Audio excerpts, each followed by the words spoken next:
সালামের সাহাবী, যার নাম ছিলেন মাইজ ইবনে মালিক। কি নাম বললাম? জিনার নাম ছিলেন মাইজ ইবনে মালিক। উনি আল্লাহর নবী আকা মুস্তাফার কাছে এসেছেন, আর আসার পরে বলতে আসেন, ইয়া রাসূলুল্লাহ তাহিরিনি, ইয়া রাসূলুল্লাহ আমাকে পাক করুন, পবিত্র করুন। আল্লাহর নবী আকা মুস্তাফা বলতে আসেন, তুবু ইলাল্লাহ, তওবা করো, আল্লাহর কাছে তওবা করো। কিছুক্ষণ পর আবার আসলেন, আসার পরে বলতে আসেন, তাহিরিনি ইয়া রাসূলুল্লাহ আমাকে পাক করুন। আল্লাহর নবী আকা মুস্তাফা বলতে আসেন, তুবু ইলাল্লাহ, তওবা করো। কিছুক্ষণ পর আবার আসলেন, আসার পরে বলতে আসেন, ইয়া রাসূলুল্লাহ আমাকে পাক করুন। আল্লাহর নবী আকা মুস্তাফা বলতে আছেন, সাহাবী রাসূল মাইজ ইবনে মালিক, তুমি কি দেখতে পাচ্ছ না যে আমি মানুষকে শিক্ষা দিতে আসি? কি হয়েছে? আল্লাহর নবী আকা মুস্তাফাকে বলতে আছেন, ইয়া রাসূলুল্লাহ, ইয়া হাবিবাল্লাহ, হুজুর আমি এত বড় একটা গুনাহ করেছি যে গুনার আমার হয়তো ক্ষমা নেই।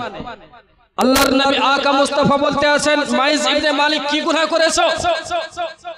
মাইজ ইবনে মালিক বলতে আছেন, ইয়া রাসূলুল্লাহ, ইয়া হাবিবাল্লাহ, আমি জিনার মতো একটা বড় গুনাহের কাজ করে ফেলেছি। আল্লাহর নবী আকা মুস্তাফা সাল্লাল্লাহু তাআলা আলাইহি ওয়াসাল্লাম বলতে আছেন সাহাবীকে, এ আমার সাহাবী তোমরা শোনো, মাইজ ইবনে মালিকের মুখের কাছে যাও, আর যাওয়ার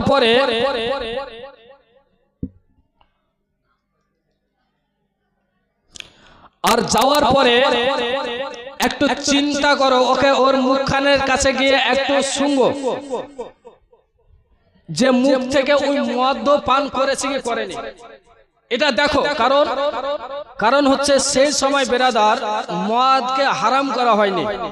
তো আল্লাহর নবী বলতে আছেন যে মাইজ ইবনে মালিকের মুখের কাছে যাও, আর যাওয়ার পরে দেখো তো ওর মুখ থেকে মদের কোনো গ্যাস আসছে কি আসছে না। সাহাবী রাসূল বলতে আছেন, ইয়া রাসূলুল্লাহ ওর মুখ শুনলাম তো মদের কোনো গন্ধ নেই। তো আল্লাহর নবী আকা মুস্তাফা বলতে আছেন, আবিহি শুনুন, ওর বাড়িতে গিয়ে জিজ্ঞাসা করো যে সে পাগল টাগল হয়ে যায়নি তো। সাহাবী রাসূলকে মাইজ ইবনে মালিকের বাড়ি পাঠালেন, আর বাড়ি যাওয়ার পরে আপনার দেখতে আছেন জিজ্ঞাসা করলেন যে মাইজ ইবনে মালিক পাগল টাগল হয়ে গেছে কিনা, তো বলে না, পাগল হয়নি। আল্লাহর নবী আকা মুস্তাফা সাল্লাল্লাহু তাআলা আলাইহি ওয়াসাল্লামের কাছে যখন গেলেন, যাওয়ার পরে বলতে আছেন, ইয়া রাসূলুল্লাহ, ইয়া হাবিবাল্লাহ, মাইজ ইবনে মালিক পাগল হয়নি। বলে আল্লাহর নবী আকা মুস্তাফাকে বলতে আছেন যে মাইজ ইবনে মালিক কি হয়েছে এবার বলো। মাইজ ইবনে মালিক আল্লাহর নবীকে বলতে আছেন, ইয়া রাসূলুল্লাহ, ইয়া হাবিবাল্লাহ, হুজুর আমার কর্তব্য হলো এটাই, আমি জীবনে একটা বড় গুনাহ করেছি। বলে গুনাহ কি? বলে জেনার মতো একটা গুনাহ করেছি। যখন আল্লাহর নবী আকা মুস্তাফা যখন মাইজ ইবনে মালিক বললেন যে জেনার মতো একটা গুনাহ করেছি, আল্লাহর নবী আকা মুস্তাফার কাছে যখন এই কথা পৌঁছালেন, আল্লাহর নবী আকা মুস্তাফা মাইজ ইবনে মালিকের কথা সাহাবাগণকে হুকুম দিলেন, হে আমার সাহাবী তোমরা শোনো, তোমরা একটা কাজ করো, মাইজ ইবনে মালিককে একটা তিন রাস্তার মোড়ে নিয়ে যাও। তিন রাস্তার মোড়ে নিয়ে যাওয়ার পরে মাইজ ইবনে মালিককে বেঁধে দাও। মাইজ ইবনে মালিককে বাঁধা হলো। বাঁধার পরে বলতে আছে, মাইজ ইবনে মালিককে পাথর নিক্ষেপ করতে আরম্ভ করো।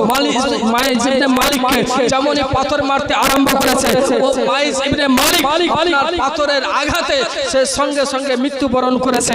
যেমনই মৃত্যুবরণ করা, আল্লাহর নবী আকা মুস্তাফা আপনার বলতে আছেন যে শোনো, যে আল্লাহর নবী আকা মুস্তাফা বলতে আছেন যে মাইজ ইবনে মালিক কি মৃত্যুবরণ করেছে? বলে হ্যাঁ, মৃত্যুবরণ করেছে। আল্লাহর নবী আকা মুস্তাফা বলতে আছেন মাইজ ইবনে মালিকের লাশ নিয়ে যাও। আর লাশ নিয়ে যাওয়ার পরে জানাজার ব্যবস্থা করো। জানাজার ব্যবস্থা করা হলো। আল্লাহর নবী আকা মুস্তাফা বলতে আছেন মাইজ ইবনে মালিকের জানাজা আমি নবী আকা মুস্তাফা মাইজ ইবনে মালিকের নামাজে জানাজা আমি নবী আকা মুস্তাফা পড়াবো। যখন নবী আকা মুস্তাফা বললেন যে আল্লাহর নবী আকা মুস্তাফা সাল্লাল্লাহু তাআলা আলাইহি ওয়াসাল্লাম তাসলিম মাইজ ইবনে মালিকের জানাজার নামাজ পড়াবে বেরাদার, তো সাহাবাগণের মধ্যে দুইটা দল হয়ে গেল। সাহাবাগণের মধ্যে দুটো দল হলো। কেমন দুটো দল? এক দল হলো এটা বলতে আছেন যে মাইজ ইবনে মালিক জেনার মতো একটা বড় গুনাহ করেছে, আর আল্লাহর নবী আকা মুস্তাফা জানাজার নামাজ পড়াবে। আর আরেকটা দল বলতে আছেন যে মাইজ ইবনে মালিক যতই জেনার মতো গুনাহ করুক না কেন, তবুও নবীর কাছে সে তওবা করেছে। দুটো দল। আল্লাহর নবী আকা মুস্তাফা সাল্লাল্লাহু তাআলা আলাইহি ওয়াসাল্লাম যখন দেখলেন সাহাবাগণের মধ্যে দুটো দল, তো জানাজাকে সামনে রেখে আল্লাহর নবী আকা মুস্তাফা কয়েকটি কথা বললেন। কয়েকটি কথার মধ্যে একটা কথা আল্লাহর নবী আকা মুস্তাফা সাল্লাল্লাহু তাআলা আলাইহি ওয়াসাল্লাম বললেন যে শোনো, মাইজ ইবনে মালিক যদিও বা গুনাহ করেছে, মাইজ ইবনে মালিক যদিও বা জেনার মতো একটা গুনাহ করেছে, তবুও কিন্তু মাইজ ইবনে মালিক তওবা করেছে। আর যে তওবাটা করার কারণে আল্লাহ পাক রব্বুল আলামিন ওকে আপনার গুনাহ থেকে বারি করে দিয়েছে। বলুন সুবহানাল্লাহ। মাইজ ইবনে মালিকের কথা কি বললেন? যে যদিও বা জেনা করেছে, তো জেনা করার পরেও মাইজ ইবনে মালিক যত জেনা করেছে আর জেনা করার পরেও যে আপনার তওবা করেছে, এই তওবা করার কারণে আপনার আল্লাহ পাক রব্বুল আলামিন মাইজ ইবনে মালিককে আপনার গুনাহ থেকে মাফি দিয়ে দিয়েছে। আল্লাহর নবী আকা মুস্তাফা বলেন, এই জন্য মাইজ ইবনে মালিককে কোন সময় তোমরা জাহান্নামী বলবে না, বরং মাইজ ইবনে মালিক যখন গুনাহ থেকে তওবা করেছে, যে তওবাটা ছিল তওবায়ে নাসুহা। আল্লাহ পাক রব্বুল আলামিনের কোরআন উঠিয়ে দেখুন, কোরআনের মধ্যে বলে তুবু ইলাল্লাহি তওবাতুন নাসুহা, তোমরা তওবা করো এমন ভাবে যে তওবাটা হবে তওবায়ে নাসুহা।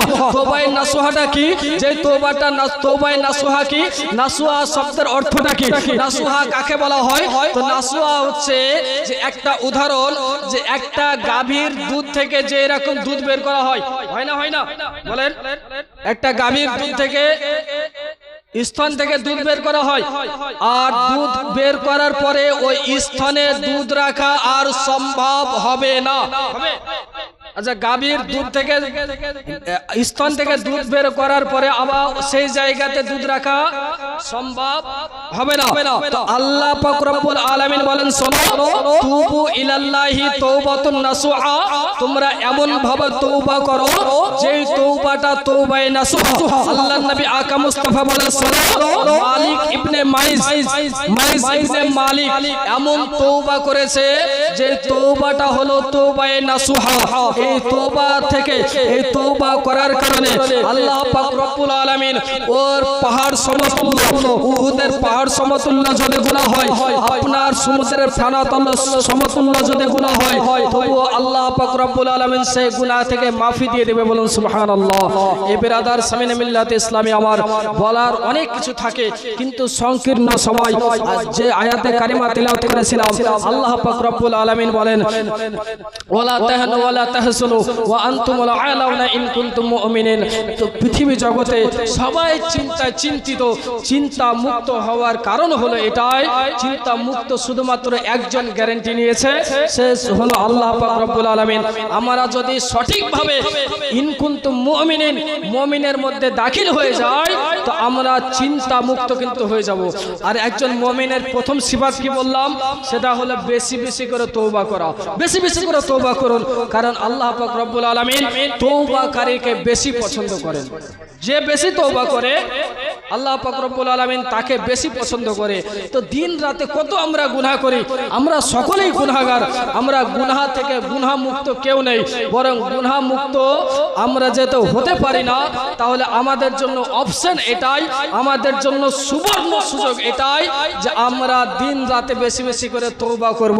আল্লাহ পাক রব্বুল আলামিন আমাদের সকলকেই আমল করার